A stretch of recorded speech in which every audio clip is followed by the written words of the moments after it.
السلام علیکم ورحمۃ اللہ وبرکاتہ اعوذ باللہ من الشیطان الرجیم بسم اللہ الرحمن الرحیم رب اشرح لي صدری ويسر لي امری واحلل عقدۃ من لسانی یفقهوا قولی وقل جاء الحق وزهق الباطل ان الباطل كان زهوقا۔ آج میں آپ کو بتاؤں گا کہ کالا جادو جو کیا جاتا ہے وہ چہرے پر کیسے اثر انداز ہوتا ہے، کیوں ہوتا ہے، بالوں پر اثر انداز ہوتا ہے اور اس کا علاج کیسے کیا جا سکتا ہے، اور 7 دن کے اندر آپ بالکل ٹھیک ہو سکتے ہیں۔ آپ کا چہرہ صاف، شفاف اور خوبصورت ہو جائے گا۔ آپ کے چہرے کے اوپر جتنے بھی سیاہیاں ہوں گی، دانے ہوں گے، پمپل ہوں گے، سارے کے سارے ختم ہو جائیں گے۔ دوستو، کالا جادو جو ہے وہ اکثر حسد کی وجہ سے کیا جاتا ہے، اور جب کالا جادو کیا جاتا ہے تو یہ سب سے پہلے آپ کے چہرے پر، آپ کے بالوں پر اثر انداز ہوتا ہے۔ چہرے پر کیوں کیا جاتا ہے؟ اکثر یہ لڑکیوں کے اوپر کیا جاتا ہے کہ کوئی کسی کو پسند کرتا ہے اور اس کو وہ رشتہ نہیں ملتا تو وہ اس کے اوپر جادو کرواتا ہے، چونکہ اس کی بنیاد حسد ہی ہوتی ہے۔ یا کوئی عزیز و اقارب میں سے بچے ایک دوسرے کے کمپیٹیٹر ہوتے ہیں، پرسنلٹی کلیش ہوتا ہے، جس کی وجہ سے کوئی زیادہ خوبصورت ہو تو اس کے چہرے کو خراب کرنے کی کوشش کی جاتی ہے، اس کے اوپر جادو کروایا جاتا ہے۔ یا کوئی کسی کی بیوی یا خامد خوبصورت لگا ہے، وہ حسد کی وجہ سے یہ اتنی جوڑی خوبصورت کیوں ہے، ان کے اوپر جادو کر دیا جاتا ہے کہ ان کے چہرے خراب ہو جائیں، ان کے بال خراب ہو جائیں، تاکہ وہ دیکھنے میں، وہ لک میں اچھے نہ لگیں۔ اس لیے اس جادو کو بہت زیادہ استعمال کیا جاتا ہے۔ جادوگروں کو پیسے دے کر، لالچ دے کر، بہت کچھ کر کے یہ کام کرایا جاتا ہے کہ اس کا چہرہ بگڑ جائے، اس کے بال اتر جائیں۔ ایسے اکثر ہوتا ہے اور لوگوں کو محسوس بھی نہیں ہوتا کہ میرے اوپر جادو ہو چکا ہے، کیونکہ یہ جادو ویسے تکلیف نہیں دیتا، لیکن آپ کا چہرہ بگاڑ دے گا، آپ کے بال گرا دے گا۔ آپ کو صرف محسوس یہی ہوگا کہ یہ کوئی بیماری ہے یا کوئی ایسا مسئلہ ہے۔ دوستو، یہ بیماری نہیں ہوتی، یہ آپ کے اوپر اکثر جادو کیا جاتا ہے۔ اس کے متعلق جو میں نے آپ کو عمل بتانا ہے وہ میں آپ کو تلاوت کر کے آخر میں ریکارڈ کر کے دے دوں گا۔ اگر آپ کا تلفظ، آپ کی ادائیگی آپ کو پڑھنے نہیں آتا قرآن پاک کو، پھر آپ نے نہیں پڑھنا، یا آپ کسی کو کہہ کر یہ پڑھا لیں، یا آپ میری تلاوت سن کے جس ترتیب سے میں نے آپ کو عمل بتایا ہوگا اسی طرح آپ نے کرنا ہے۔ آپ نے بیری کے تازہ فریش پتے جو صحت مند ہوں، خوبصورت ہوں، ان کے اندر کوئی نشان، کوئی داغ نہ ہو، تو آپ نے 7 پتے لے لینے ہیں، 14 لے لینے ہیں، 28 لے لیں، جتنے بھی آپ کا جی چاہے۔ آپ نے اسی ترتیب سے گنتے جانا ہے اور ان میں سے جتنے چاہیں لے لیں۔ اگر آپ کو تازہ، فریش اور خوبصورت پتے نہیں ملتے تو آپ سوکھے ہوئے پتے بھی استعمال کر سکتے ہیں۔ اگر سوکھے ہوئے پتے بھی آپ کو نہیں ملتے، آپ کو میسر نہیں ہے، تو پھر آپ نے بیری کے پتوں کا پاؤڈر بنا لینا ہے۔ پاؤڈر بنا کے آپ نے اس کو پانی کے اندر بھگو دینا ہے۔ بیری کے پتے ہوں یا پاؤڈر ہو، خشک پتے ہوں، سبز پتے ہوں، جو بھی ہوں، وہ آپ نے پانی کے اندر مکس کرنا ہے۔ 1 گلاس پانی کا لے لیں، 1 چمچ اس پاؤڈر کا لے لیں، یا آپ یہ جو میں نے آپ کو گنتی بتائی ہے یہ آپ نے اس گنتی کے حساب سے لے لینے ہیں۔ تو آپ نے اس کو پانی کے اندر مکس کر کے رکھ دینا ہے، اور یہ آپ نے دم اس کے اوپر پڑھنا ہے جو میں نے آپ کو بتانا ہے کہ اول آخر 1 دفعہ دروشی پڑھنا ہے، 7 دفعہ آپ نے سورہ فاتحہ پڑھنی ہے، 7 دفعہ آپ نے سورہ بقرہ کی پہلی آیت پڑھنی ہے، 7 دفعہ آپ نے آیت الکرسی پڑھنی ہے، اور یہ 7 دفعہ ہی آپ نے آخری رکوع جو ہے سورہ بقرہ کا وہ آپ نے پڑھنا ہے، اور آخر میں پھر آپ نے درود شریف پڑھ کے، نماز والا درود شریف ہے، آپ نے اس کے اوپر تھنکار لینا، تھنکار کر آپ نے اس پانی کو، آئس کیوب جو ہوتی ہیں جن کے اندر ہم کلفیاں جماتے ہیں یا آئس کریم وغیرہ جماتے ہیں، چھوٹے چھوٹے پاٹ ہوتے ہیں، اس کے اندر آپ نے اس پانی کو ڈال کر رکھنا ہے۔ روزانہ 1 کیوب نکالیں، یعنی 1 پاٹ نکالیں، وہ ایک کلفی والی جگہ جو ہے وہ ایک دن آپ نے نکالنی ہے، اس کو آپ نے اپنے چہرے کے اوپر مساج کرنا ہے، اور اس کے ساتھ آپ نے آب زمزم لینا ہے۔ آب زمزم لے لیں، اس کے اوپر آپ نے یہی دم اول آخر درود شریف پڑھنا ہے، اور یہی دم آپ نے کرنا ہے، اور آب زمزم کے اوپر آپ نے تھنکار لینا ہے، پھونک مار لینی ہے۔ اگر آپ نے میرا بھی سننا ہے تو پھر بھی آپ نے اس کو سننے کے بعد اس کے اوپر پھونک لینا ہے یا تھنکار لینا ہے۔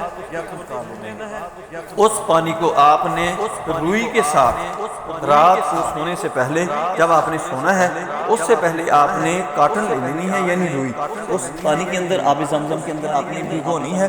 अच्छा, एक और बात याद रखें कि अगर आपको आब ज़मज़म नहीं मिलता तो आप बारिश का पानी ले लें, चश्मे का पानी ले लें, इनमें से कोई भी ना मिले तो फिर आपने नहर का पानी लेना है। नहर के पानी के ऊपर आपने दम कर लेना है और काटन को लगाकर वो आपने चेहरे के ऊपर मसाज करना है। मसाज रात को सोने से पहले करना है, और जब आप मसाज कर लें तो उसके बाद आपने किसी से कोई बात नहीं करनी, किसी से आपने मिलना नहीं, आपने सो जाना नहीं। रात की दुआएं पढ़ के, सोने की दुआएं पढ़ के 7 दिन ये अमल करें। 7 दिन के अंदर आपका चेहरा साफ शफाफ निखरा हुआ होगा, शीशे की तरह चमक रहा होगा, कोई उसके ऊपर असरात नहीं होंगे। इसी तरह आपने बालों का मसला है तो बालों के अंदर भी यही आपने पानी लगाना है, यही आपने वो बेरी वाले पत्तों का पानी जो है वो आपने लगाना है। फिर आपने वो आइस क्यूब्स के अंदर जमाना नहीं है, उसको आपने बेरी के पत्ते पानी के अंदर डालने हैं, रात को रख देने हैं, सुबह को आपने वो अच्छी तरह उसको मसल लेना है, मसल के आपने बालों के अंदर लगा लेना है, आपके बाल बिल्कुल ठीक हो जाएंगे। अब मैं आपको तिलावत करके देता हूँ, ये तिलावत सुन लें, इसी तरह इस तरीके से आप इसको आजमा लें और इसके ऊपर अमल कर लें। अल्लाहुम्मा सल्ली अला मुहम्मद व अला आलि मुहम्मद कमा सल्लैता अला इब्राहीम व अला आलि इब्राहीम इन्नका हमीदुम मजीद।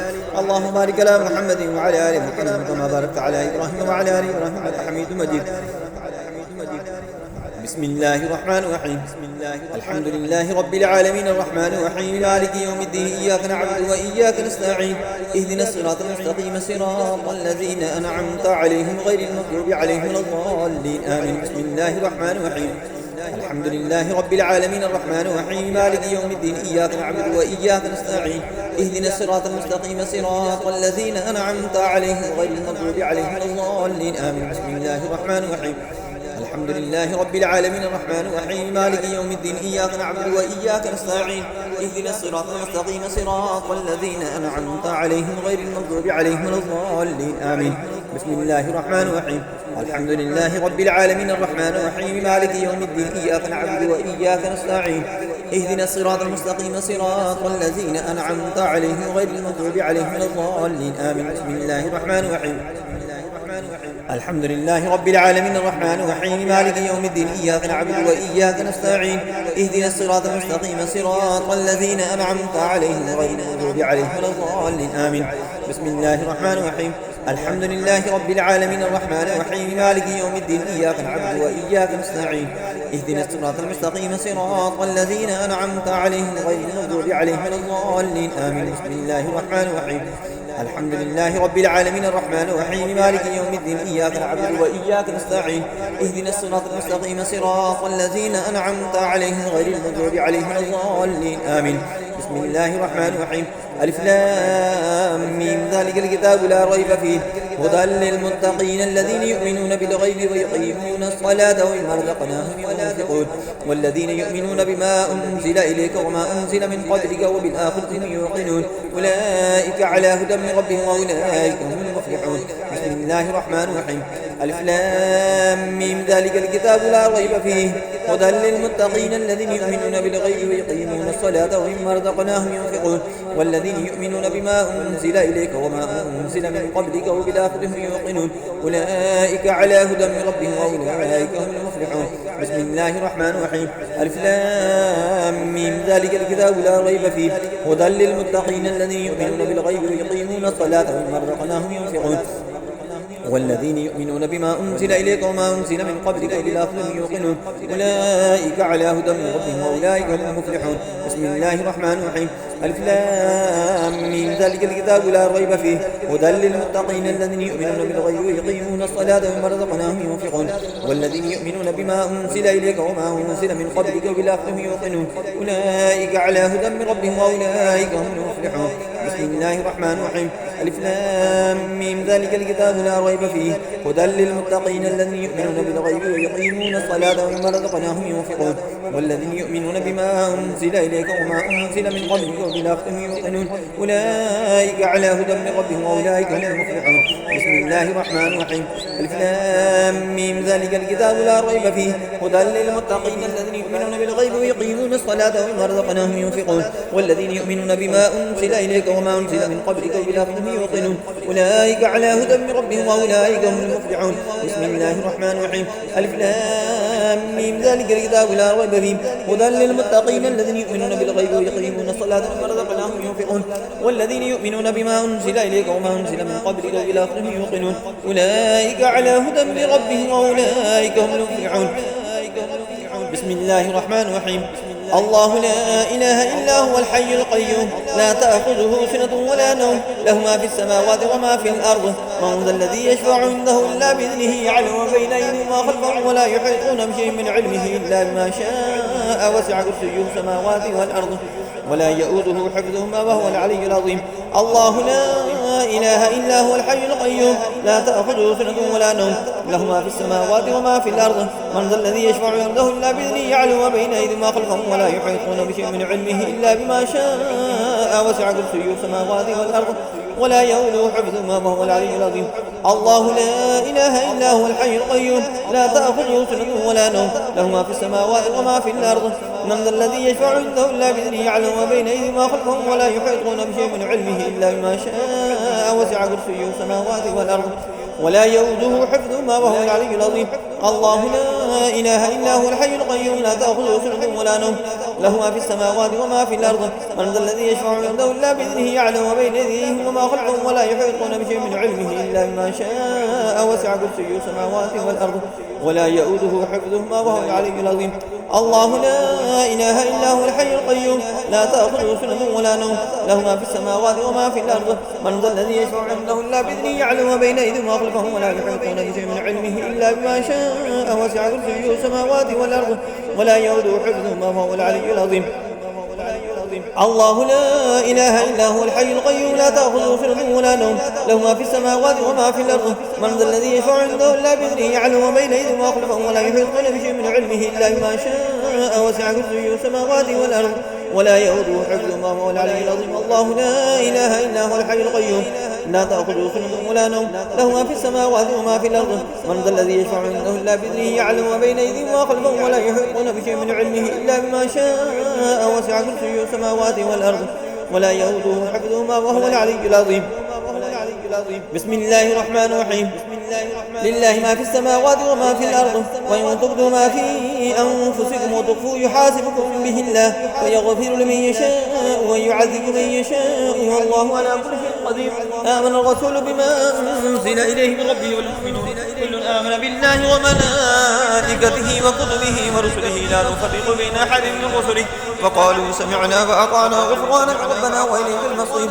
لا يكلف الله نفسا إلا وسعها لها ما كسبت عليها ما اكتسبت ربنا لا تؤاخذنا إن نسينا واخطأنا ربنا ولا تحمل علينا إصرا كما حملته على الذين من قبلنا ربنا ولا تحملنا ما لا طاقة لنا به واعف عنا واغفر لنا وارحمنا أنت مولانا فانصرنا على القوم الكافرين. بسم الله الرحمن الرحيم. لله ما في السماوات وما في الأرض وإن تبدوا ما في أنفسكم وتخفوه يحاسبكم به الله فيغفر لمن يشاء ويعذب من يشاء والله على كل شيء قدير. آمن الرسول بما أنزل إليه من ربه والمؤمنون كل آمن بالله وملائكته وكتبه ورسله لا نفرق بين أحد من رسله وقالوا سمعنا وأطعنا غفرانك ربنا وإليك المصير. لا يكلف الله نفسا إلا وسعها لها ما كسبت وعليها ما اكتسبت ربنا لا تؤاخذنا إن نسينا واخطأنا ربنا ولا تحمل علينا إصرا كما حملته على الذين من قبلنا ربنا ولا تحملنا ما لا طاقة لنا به واعف عنا واغفر لنا وارحمنا أنت مولانا فانصرنا على القوم الكافرين. بسم الله الرحمن الرحيم. لله ما في السماوات وما في الأرض ويوم تبدوا ما في أنفسكم وتخفوه يحاسبكم به الله فيغفر لمن يشاء ويعذب من يشاء والله على كل شيء قدير. آمن الرسول بما أنزل إليه من ربه والمؤمنون كل آمن بالله وملائكته وكتبه ورسله لا نفرق بين أحد من رسله وقالوا سمعنا وأطعنا غفرانك ربنا وإليك المصير. لا يكلف الله نفسا إلا وسعها لها ما كسبت وعليها ما اكتسبت ربنا لا تؤاخذنا إن نسينا واخطأنا ربنا ولا تحمل علينا إصرا كما حملته على الذين من قبلنا ربنا ولا تحملنا ما لا طاقة لنا به واعف عنا واغفر لنا وارحمنا أنت مولانا فانصرنا على القوم الكافرين. بسم الله الرحمن الرحيم لله ما في السماوات وما في الأرض وإن تبدوا ما في أنفسكم وتخفوه يحاسبكم به الله فيغفر لمن يشاء ويعذب من يشاء والله على كل شيء قدير آمن الرسول بما أنزل إليه من ربه والمؤمنون كل آمن بالله وملائكته وكتبه ورسله لا نفرق بين أحد من رسله فقالوا سمعنا وأطعنا غفرانك ربنا وإليك المصير لا يكلف الله نفسا إلا وسعها لها ما كسبت وعليها ما اكتسبت ربنا لا تؤاخذنا إن نسينا أخطأنا ربنا ولا تحمل علينا إصرا كما حملته على الذين من قبلنا ربنا ولا تحملنا ما لا طاقة لنا به واعف عنا واغفر لنا وارحمنا أنت مولانا فانصرنا على القوم الكافرين بسم الله الرحمن الرحيم لله ما في السماوات وما في الأرض وإن تبدوا ما في أنفسكم وتخفوه يحاسبكم به الله فيغفر لمن يشاء ويعذب من يشاء والله على كل شيء قدير آمن الرسول بما أنزل إليه من ربه والمؤمنون كلنا آمن بالله وملائكته وكتبه ورسله لا نفرق بين أحد من رسله وقالوا سمعنا وأطعنا غفرانك ربنا وإليك المصير لا يكلف الله نفسا إلا وسعها لها ما كسبت عليها ما اكتسبت ربنا لا تؤاخذنا إن نسينا وأخطأنا ربنا ولا تحمل علينا إصرا كما حملته على الذين من قبلنا ربنا ولا تحملنا ما لا طاقة لنا به واعف عنا واغفر لنا وارحمنا أنت مولانا فانصرنا على القوم الكافرين بسم الله الرحمن الرحيم آمن الرسول بما أنزل إليه من ربه والمؤمنون كل آمن بالله وملائكته وكتبه ورسله لا نفرق بين أحد من رسله وقالوا سمعنا وأطعنا غفرانك ربنا وإليك المصير لا يكلف الله نفسا إلا وسعها لها ما كسبت وعليها ما اكتسبت ربنا لا تؤاخذنا إن نسينا وأخطأنا ربنا ولا تحمل علينا إصرا كما حملته على الذين من قبلنا ربنا ولا تحملنا ما لا طاقة لنا به واعف عنا واغفر لنا وارحمنا أنت مولانا فانصرنا على القوم الكافرين بسم الله الرحمن الرحيم لله ما في السماوات وما في الأرض وإن تبدوا ما في أنفسكم وتخفوه يحاسبكم به الله فيغفر لمن يشاء ويعذب من يشاء والله على كل شيء قدير آمن الرسول بما أنزل إليه من ربه والمؤمنون كل آمن بالله وملائكته وكتبه ورسله لا نفرق بين أحد من رسله وقالوا سمعنا وأطعنا غفرانك ربنا وإليك المصير لا يكلف الله نفسا إلا وسعها لها ما كسبت وعليها ما اكتسبت ربنا لا تؤاخذنا إن نسينا وأخطأنا ربنا ولا تحمل علينا إصرا كما حملته على الذين من قبلنا ربنا ولا تحملنا ما لا طاقة لنا به واعف عنا واغفر لنا وارحمنا أنت مولانا فانصرنا على القوم الكافرين اللهم صل على محمد وعلى آل محمد كما صليت على إبراهيم وعلى آل إبراهيم إنك حميد مجيد اللهم بارك على محمد وعلى آل محمد كما باركت على إبراهيم وعلى آل إبراهيم إنك حميد مجيد